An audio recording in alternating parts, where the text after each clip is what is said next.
누가복음 21장 5절에서 19절 말씀입니다. 누가복음 21장 5절에서 19절입니다. 우리 같이 하나님의 말씀을 읽도록 하겠습니다. 어떤 사람들이 성전을 가리켜 그 아름다운 돌과 헌물로 꾸민 것을 말하며 예수께서 이르시되 너희 보는 이것들이 날이 이르면 돌 하나도 돌 위에 남지 않고 다 무너뜨려지리라. 그들이 물어 이르되 선생님이여 그러면 어느 때에 이런 일이 있겠사오며 이런 일이 일어나려 할 때에 무슨 징조가 있사오리이까. 이르시되 미혹을 받지 않도록 주의하라. 많은 사람이 내 이름으로 와서 이르되 내가 그라하며 때가 가까이 왔다 하겠으나 그들을 따르지 말라. 난리와 소요의 소문을 들을 때에 두려워하지 말라. 이 일이 먼저 있어야 하되 끝은 곧 되지 아니하리라. 또 이르시되 민족이 민족을 나라가 나라를 대적하여 일어나겠고 곳곳에 큰 지진과 기근과 전염병이 있겠고 또 무서운 일과 하늘로부터 큰 징조들이 있으리라. 이 모든 일 전에 내 이름으로 말미암아 너희에게 손을 대어 박해하며 회당과 옥에 넘겨주며 임금들과 집권자들 앞에 끌어가려니와 이 일이 도리어 너희에게 증거가 되리라. 그러므로 너희는 변명할 것을 미리 궁리하지 않도록 명심하라. 내가 너희의 모든 대적이 능히 대항하거나 변박할 수 없는 구병과 지혜를 너희에게 주리라. 심지어 부모와 형제와 친척과 벗이 너희를 넘겨주어 너희 중에 몇을 죽이게 하겠고 또 너희가 내 이름으로 말미암아 모든 사람에게 미움을 받을 것이나 너희 머리털 하나도 상하지 아니하리라. 너희의 인내로 너희 영혼을 얻으리라. 아멘. 오늘 읽었던 이 본문의 말씀과 더불어서 또 내일 이어지는 그런 말씀 또한 말세에 대한 여러 징조들을 설명하고 있는 그런 예수님의 말씀입니다. 마태복음 24장과 또 누가복음 13장에서도 또 이와 비슷한 그런 내용들을 기록하고 있습니다. 그런데 오늘 본문을 살펴봄에 있어서 먼저 우리가 생각해 보아야 할 것이 있습니다. 예수님께서 어떤 배경 속에서 이 말씀을 하셨느냐는 겁니다. 비단 이 본문뿐만이 아니라 우리가 성경을 해석함에 있어서 가장 중요한 것이 바로 어떤 배경인가, 또 어떤 사람들에게 누구에게 이 말씀을 1차적으로 하고 있는가, 그것이 중요하다는 것입니다. 그렇다면 오늘 본문 또한 어떤 문맥 가운데서 이 내용이 기록되어져 있는지를 살펴볼 필요가 있습니다. 먼저 우리가 읽었던 5절부터 7절까지가 뒤에 나와 있는 말씀의 배경이 된다는 것을 아셔야 됩니다. 어떤 사람이 성전의 아름다운 돌과 헌물로 꾸며진 것에 대하여서 말하였다고 그렇게 기록이 됩니다. 그 문맥을 볼 때 성전의 아름다움에 대하여서 찬양하며 또 말했던 것으로 보여집니다. 그런데 예수님께서 그 말을 들었을 때에 그 성전의 아름다움에 대하여서 함께 찬양한다거나 또 그 성전의 귀함에 대하여서 말씀해 주신 것이 아니라 이 성전이 곧 무너지게 될 것이다, 그런 말씀을 들려주셨다는 겁니다. 6절 말씀에 보면 날이 이르면 돌 하나도 돌 위에 남지 않고 다 무너뜨려지리라. 너희들이 보고 있는 이 아름다운 성전, 때가 되면 이 자체가 무너지게 될 것이다, 그렇게 예수님께서 전하시고 계시다는 겁니다. 그러자 이 말을 들은 제자가 놀라 가지고 주님께 묻게 됩니다. 어느 때에 이와 같은 일이 있겠으며 또 그때에는 무슨 징조가 있겠습니까? 그 성전이 무너질 때, 또 예루살렘이 망하게 되어질 때 언제 그렇게 될 것이며 또 무슨 징조가 있겠습니까? 그런 질문을 하고 있습니다. 바로 이 질문에 대하여서 예수님께서 답변해 주신 것이 바로 8절부터의 내용이라 볼 수 있습니다. 이에 대한 답변으로 예수님 긴 설교를 하고 계신데 마태복음과 마가복음 속에서도 이와 같은 배경 속에서 예수님 말씀하셨음을 기록하고 있습니다. 그렇다면 이 본문의 말씀은 우선적으로 그 성전 멸망에 대한 그런 징조들이라 볼 수 있습니다. 그런데 우리가 덧붙여서 1차적으로는 성전 멸망할 때 어떤 징조가 있게 될 것인가, 이와 같은 말씀과 더불어서 또 말세의 여러 징조들에 대하여서 같이 예수님 말씀하셨다는 것을 우리가 분명 보아야 된다는 겁니다. 이것을 알기 위하여서 성경에서 말씀하고 있는 예언의 원리가 어떠한가 살펴볼 필요가 있습니다. 예언이라는 것은 그냥 그대로 문자로만 살펴볼 수 있는 것은 아니고 그 원리가 어떠한가 먼저 우리가 아셔야 됩니다. 예언이라는 것, 어떤 한 사건에 대하여서 예언을 하고 있을 때 그 사건에 대해서만 말씀하신 것이 아니라 그 사건과 비슷한 일들 혹은 그것이 예표하고 있는 또 다른 사건에 대하여서 같이 예언하고 있다는 그런 특성들을 우리들이 살펴볼 수 있습니다. 예를 들어서 구약 성경에서도 많은 예언의 말씀들을 하고 있지 않습니까? 때로는 유다 나라를 향하여서 하나님의 심판이 선포되어지는 그런 경우들을 보게 되어지는데 또 유다 나라를 심판하게 되어지는 그것과 더불어서 또 마지막 때 이루어질 그 심판에 대하여서 동시적으로 예언하는 그런 경우들을 볼 수 있다는 겁니다. 또 구약의 선지자들이 예언할 때 예수님께서 이 땅 가운데 오시는 초림에 대해서 예언하면서 또 더 나아가서 예수님의 재림까지도 함께 예언하는 그런 경우들도 우리가 선지서들을 통하여서 보게 되어집니다. 조금 쉽게 표현한다면은 두 개의 산 봉우리를 보면서 같이 바라보면서 지금 이야기를 하고 있다, 그렇게 생각할 수 있습니다. 앞서 일어나게 되어지는, 먼저 보이게 되어지는 그 봉우리뿐만이 아니라 그와 비슷한 이후에 일어나는 그 봉우리, 그 사건에 대하여서도 동시적으로 예언하는 그런 경우들이 바로 예언의 특성 가운데 중요한 부분이라는 겁니다.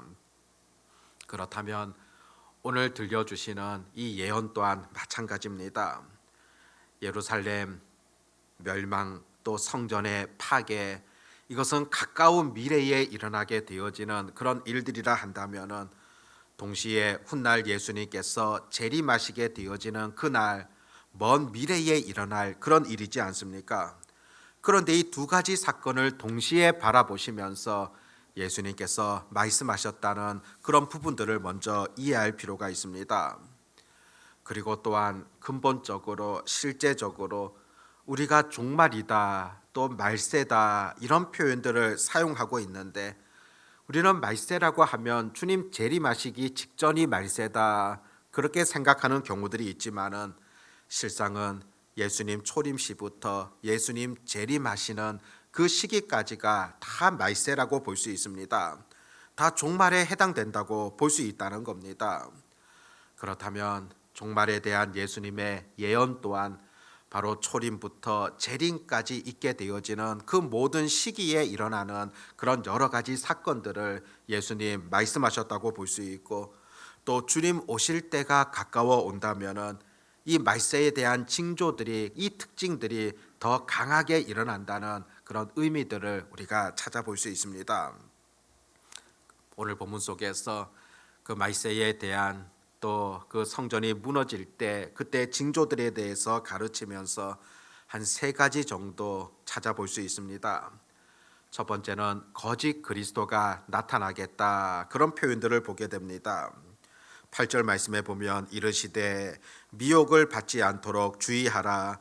많은 사람이 내 이름으로 와서 이르되 내가 그라하며 때가 가까이 왔다 하겠으나 그들을 따르지 말라. 거짓 그리스도가 나타난다. 사람이 내가 그라, 내가 그리스도라, 내가 메시아라, 그렇게 외치는 자들이 많아진다는 겁니다. 마지막 때가 되면 될수록 더 거짓 그리스도가 출현하게 될 것이라는 그런 예수님의 가르침인 것을 보게 됩니다. 또 마지막 때의 두 번째 징조를 보게 되면 환난과 박해가 있겠다는 겁니다. 12절부터 쭉 하나님의 말씀을 보면은 늘 믿는 자들 박해를 당하고 또 어려움을 당하는 그런 내용들이 나타나고 있습니다. 실제로 우리 주님께서 지상에서 사역하실 때도 제자들에게 너희들의 앞의 길들이 순탄치 않을 것임을, 또 복음이 증거되는 그곳에 늘 이와 같은 박해의 역사가 있음을 말씀해 주셨습니다. 요한복음 15장 19절 보면은 너희가 세상에 속하였으면 세상이 자기의 것을 사랑할 것이나 너희는 세상에 속한 자가 아니요 도리어 내가 너희를 세상에서 택하였기 때문에 세상이 너희를 미워하느니라. 세상에 속하지 않은 자들이 이 땅 가운데 살아갈 때 늘 박해와 환난 당할 수밖에 없다는 것입니다. 실제로 그리스도인들 처음부터 박해를 받았고 또 복음이 전파되어지는 그 순간순간들마다 박해, 어려움들 생겨날 수밖에 없다는 겁니다. 또 마지막 때가 되면 될수록 더 큰 박해를 받게 될 것이다. 그런 분명한 가르침인 것을 듣게 됩니다. 그럼에도 위로가 되어지는 것, 소망이 되어지는 것, 18절 말씀 보면 너희 머리털 하나도 상하지 아니하리라. 주님의 보살핌이 있다는 것, 주의 인도하심이 있다는 것 또한 가르치는 말씀을 들을 수 있다는 겁니다. 그뿐만이 아니라 세 번째로서는 세상과 천체에 큰 이상이 있을 것임을 오늘 본문 속에서도 전해주고 있습니다. 9절부터 말씀 보면은 난리와 소요의 소문을 들을 때에 두려워하지 말라. 10절에서는 민족이 민족을, 나라가 나라를 대적하여 일어나겠고, 마지막 때 전체적으로 전쟁이 나타나게 될 것이다. 주님 다시 오시기 전에 말세가 되어지면 전쟁이 심해질 것이다. 그런 예수님의 말씀입니다.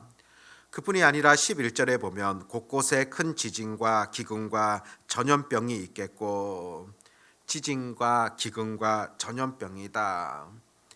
우리가 이 시대만을 살펴볼 때도 지진도 점점 많아지는 그런 모습들, 또 풍요롭다 하지만은 여전히 기근으로 인하여서 죽어가는 생명들, 또 우리가 여전히 지금도 겪고 있는 이런 전염병의 부분들, 마지막 때에 일어나게 되어지는 분명한 하나님의 징조라는 것을 전해주고 있습니다. 우리 본문을 통하여서 여전히 우리가 생각해야 될 것 어떤 부분이겠습니까? 우리 예수님께서는 분명하게 말세의 징조들을 말씀해 주셨고, 또 예수님께서 다시 오심을 늘 성경을 통하여서 우리에게 교훈해 주고 있습니다.